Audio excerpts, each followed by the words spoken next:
नमस्ते बच्चों। आज हम राजस्थान के भौतिक प्रदेश पर चर्चा करेंगे, यानी कि एक लेक्चर जो होगा वो राजस्थान के भौतिक प्रदेश पे होगा। राजस्थान के भौतिक प्रदेश को समझने से पहले सबसे पहले अपन ये समझेंगे कि पृथ्वी अपने निर्माण के प्रारंभिक काल में एक किस आकार में थी। क्या था वो? था एक विशाल भूखंड जिसे हमने पैंजिया नाम दिया था। ये पैंजिया एक महासागर पर तैर रहा था, यानी कि पेंथालसा के ऊपर तैर रहा था। जो महासागर था उसका नाम था पेंथालसा। इस पैंजिया के कालांतर में जाकर के दो टुकड़े हो गए, जिससे हमने एक भाग ऊपर की ओर था, उत्तरी भाग और दक्षिणी भाग। कालांतर में इन दोनों हुए टुकड़ों को, ऊपर वाले भाग को अंगारा लैंड और दक्षिणी भाग को गोंडवाना लैंड के नाम से जाना जाने लगा। बच्चों, इन दोनों भूखंडों के मध्य एक सागर था जिसे तेथिस सागर, इंग्लिश में हम तीथिस सागर भी बोलते हैं, कहा जाता था। ये सागर बहुत ही गहरा था, जिसके अंदर कुछ समय बाद सैंड ड्यून्स के दौर पे इसमें मिट्टी का एकत्रण होने लगा। जुरैसिक, क्रिटेशियस और ईओसीन भूगर्भिक युगों में यह क्षेत्र समुद्र के नीचे था और धीरे धीरे यहाँ से समुद्र खिसकने लगा। तत्पश्चात प्लीस्टोसीन काल, यहाँ मनुष्यों का प्रादुर्भाव हुआ और इसीलिए ईसा पूर्व यानी कि 4000 से 1000 वर्ष के मध्य इस क्षेत्र में पूर्ण मरुस्थलीय दशाओं का विकास हो गया। अब हमें मरुस्थल के बारे में पढ़ना है तो हमें इसके बारे में समझना चाहिए कि कब से शुरू हुआ। ये प्रादुर्भाव हुआ ईसा पूर्व 4000 से 1000 वर्ष के मध्य।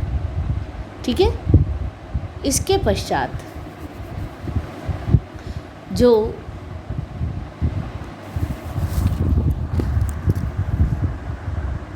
भाग थे, सबसे सर्वोपरि भाग भारत में जो आज भी एक आइडेंटिटी रखता है। हम सब जानते हैं कि राजस्थान के बारे में बात करते ही हम रेगिस्तान को दिमाग में लाते हैं। राजस्थान का 3/4 भाग आपको पता है जो कि मरुस्थलीय है, यानी कि शुष्क क्षेत्र है, रेगिस्तानी है। राजस्थान का पश्चिमी क्षेत्र रेगिस्तानी क्षेत्र कहलाता है। तो ये 3/4 भाग सबसे बड़ा क्षेत्र है जो कि फैला हुआ है हमारे पश्चिमी भाग में। इसे हम पश्चिमी मरुस्थलीय प्रदेश भी, जैसा कि आप देख रहे हैं, पश्चिमी मरुस्थलीय प्रदेश देख रहे हैं आप। इसका भाग जो है पश्चिम साइड है किसके? अरावली क्षेत्र के। और जो इस तरफ के भाग है वो है अरावली प्रदेश अपने आप में, और पूर्वी मैदानी प्रदेश और दक्षिणी पूर्वी पठारी भाग। ये 4 मुख्य भाग हैं हमारे भौतिक प्रदेश के, राजस्थान के भौतिक प्रदेश के। अब आते हैं अपन, जैसा कि आप स्क्रीन पर भी देख रहे हो, कि पश्चिमी मरुस्थलीय प्रदेश।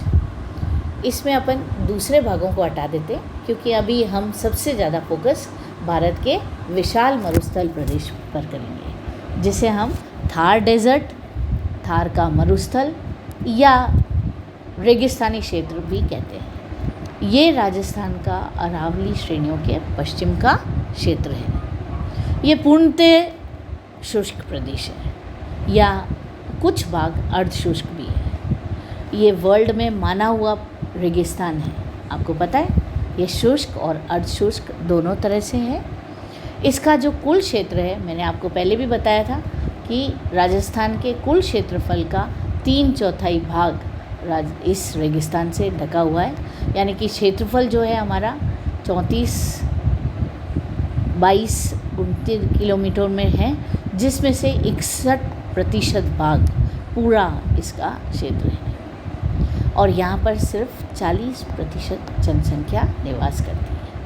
ये बहुत बड़ी बात है कि रेगिस्तानी क्षेत्र में भी निवास भी है, प्राचीन काल में इस क्षेत्र से होकर सरस्वती नदी बहती थी।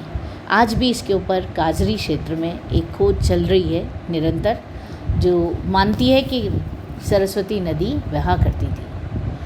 अब थार का जो रेगिस्तान क्षेत्र है वो उत्तर पश्चिम में 640 किलोमीटर है लंबा है तथा लगभग 300 किलोमीटर उसकी चौड़ाई है।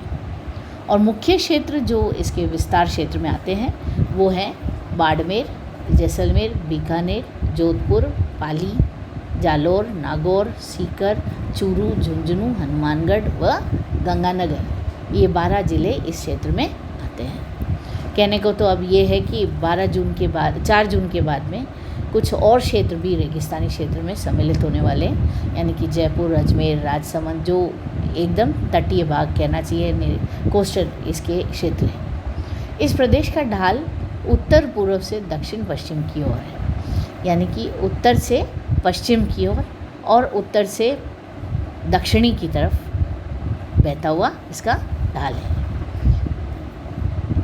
इस क्षेत्र को नदियों के आधार पे भी हम ये कह सकते हैं कि उनका बहाव भी उत्तर पूर्व से दक्षिण पश्चिम की ओर है। अब दोनों दिशाएं, सारी दिशाएं, चारों दिशाएं आप जानते ही हो, उत्तर पूर्व, पश्चिम और दक्षिणी क्षेत्र, तो उनके आधार पे हम इसको समझ सकते हैं कि उत्तर पूर्वी भाग और दक्षिणी पश्चिमी भाग कौन सा है। इसका ढाल इसलिए उत्तर पूर्व से लेकर के दक्षिण पश्चिमी भाग की ओर। ठीक है ना। अब चलते हैं हम आगे बढ़ते हैं। इतना आपको समझ में आ रहा है मेरे ख्याल से। अब पश्चिमी मरुस्थलीय क्षेत्र समान उच्चावच वाला क्षेत्र नहीं है, अपितु इसमें भिन्नता है। इसी भिन्नता के कारण इसको 4 उप प्रदेशों में विभक्त किया जाता है। उच्चावच क्या है? धरातलीय ऊंचाई, निचाई से बनने वाले प्रतिरूप या पैटर्न को हम उच्चावच कहते हैं। भू आकृति प्रदेशों में ये व्यक्त किया होता है। कभी कभी उच्चावच ज़्यादा होती है, कभी कभी कम। ठीक है। अब पश्चिमी मरुस्थलीय क्षेत्र जो है वो समान ऊंचाई वाला नहीं है, कहीं ज़्यादा है तो कहीं कम है, इसलिए इसको हमने 4 उप प्रदेशों में विभक्त किया जाता है। ये 4 उप भाग कौन कौन से हैं? शुष्क रेतीला मरुस्थलीय प्रदेश, लूनी जवाई बेसन, शेखावाटी प्रदेश और घग्गर का मैदान।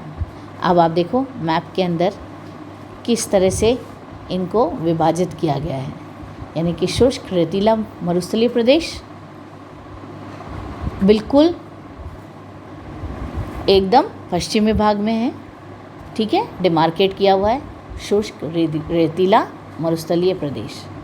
दूसरा भाग है हमारा लूनी बेसन, जो कि दक्षिणी भाग में आ रहा है। तीसरा भाग है हमारा शेखावटी और उत्तरी भाग में घग्गर का मैदान। 2 क्षेत्र तो हमारे नदियों पे ही नाम दिए हुए हैं इनको। शुष्क रेतीला अथवा मरुस्थलीय प्रदेश, इसकी बेसिक पॉइंट्स ये हैं कि यहाँ पर सबसे कम बारिश होती है, यानी कि औसत 25 सेंटीमीटर से कम।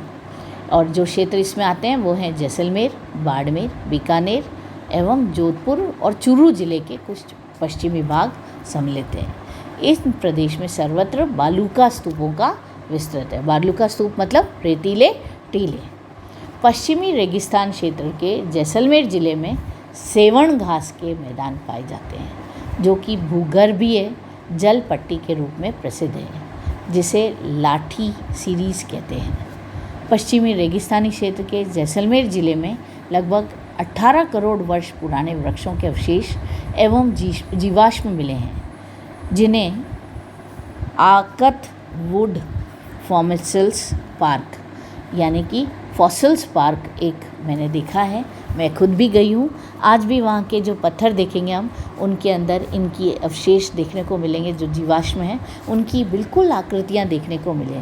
आपको कभी मौका मिले तो ज़रूर जाना, आपको समझ में आएगा देख करके। हालांकि वहाँ से हम उठा के कुछ नहीं ला सकते, वो एक क्राइम है। तो ये हमारे पश्चिमी रेगिस्तानी क्षेत्र जैसलमेर, बाड़मेर और बीकानेर आदि हैं। अब आते हैं हम दूसरे क्षेत्र में, यानी कि लूनी जवाई क्षेत्र।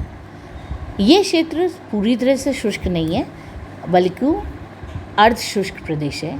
और क्योंकि हम खुद समझ सकते हैं कि लूनी नदी यहाँ की प्रमुख नदी है, साथ ही जवाई भी है और अन्य उसकी सहायक नदियाँ।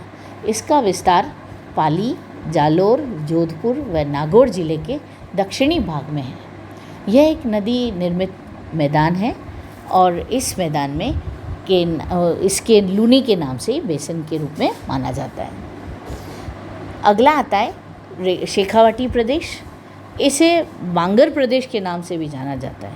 ये समझना बेटा, बांगर प्रदेश और शेखावाटी प्रदेश, ये क्वेश्चन पूछा जा सकता है कि ये एक ही है, जो कि झुंझुनू, सीकर, चूरू और नागौर जिले के उत्तरी भाग में है। इस प्रदेश में अनेक नमकीन पानी के गर्त यानी कि रन हैं, जिसमें डीडवाना, डेगाना, सुजानगढ़, ताल छापर, परिहारा, कुचामन आदि प्रमुख हैं। ये सब सॉल्ट वाटर लेक्स हैं जो फेमस हैं और इस क्षेत्र को बांगर प्रदेश भी कहते हैं। ये क्वेश्चन पूछा गया था क्वेश्चन कॉम्पिटिटिव एग्जाम्स में। अगला है हमारा घग्गर का मैदान। अब घग्गर आपने नदी के बारे में सुना ही होगा। ये घग्गर नदी का एक वो क्षेत्र है, मैदानी क्षेत्र, जो कि गंगानगर, हनुमानगढ़ जिलों का मैदानी क्षेत्र है और यहाँ पर इस घग्गर नदी के प्रवाह क्षेत्र से बना हुआ है। पश्चिमी मरुस्थलीय प्रदेश, इसके जो बेसिक्स हैं, जो मेन पॉइंट्स हैं याद रखने वाले, वो ये हैं कि ये भारत का सबसे गर्म प्रदेश है वह राजस्थान का पश्चिमी शुष्क प्रदेश है। टीलों के बीच की निम्न भूमि में वर्षा का जल भरने से बनी अस्थायी झीलों को स्थानीय भाषा में टाट या रन कहा जाता है। टीलों को हम सैंड ड्यून्स बोलते हैं और इनके बीच में जो पानी है वो वर्षा का जल इकट्ठा हो जाता है, जिनको हम टाट या रन कहते हैं। राष्ट्रीय कृषि आयोग द्वारा राजस्थान के 12 जिलों में श्री गंगानगर, हनुमानगढ़, बीकानेर, नागौर, चूरू, झुंझुनू, जोधपुर, बाड़मेर, जैसलमेर, पाली, जालोर व सीकर को रेगिस्तानी घोषित किया गया था। फिर मरुस्थलीय क्षेत्र में पवनों की दिशा के समानांतर बनने वाले बालूका स्तूपों को अनुदैर्घ्य बालूका, समकोण बनाने वाले बालूका स्तूपों को। और अब हम आते हैं पश्चिमी मरुस्थलीय प्रदेश। इसमें इर्ग और हमाद, ये दो टर्म्स हैं जो कि जैसलमेर और जोधपुर में सबसे ज़्यादा प्रचलित है। इर्ग संपूर्ण रेतीला मरुस्थल होता है और हमाद पथरीला मरुस्थल होता है, और इन दोनों का जो कंबाइंड रूप होता है उसको हम रैंग यानी कि रेतीला और पथरीला मरुस्थल दोनों का मिश्रित रूप उसको हम बोलते हैं रैंग। ये टर्म्स हैं जो कभी भी क्वेश्चंस पूछे जा सकते हैं किसी भी कॉम्पिटिटिव एग्जाम्स में। अब आपको मैंने जो बालूका स्तूप बताए थे उसका भी समझ लो कि अनुप्रस्थ क्या है, वो पवन वायु की दिशा से बनने वाले बालूका स्तूप, और अनुदैर्घ्य आड़े तिरछे बनने वाले बालूका स्तूप बरखान रेत के अर्ध चंद्राकार बालूका स्तूपों को बोलते हैं। काफ़ी देखे होंगे, अगर आप लोग गए होंगे कभी जैसलमेर तो आपने देखा होगा, नहीं तो फोटोग्राफ्स और फिल्मों में तो अक्सर दिखा ही होगा इनका आकार। अब हम आते हैं हमारी अगली स्लाइड पे।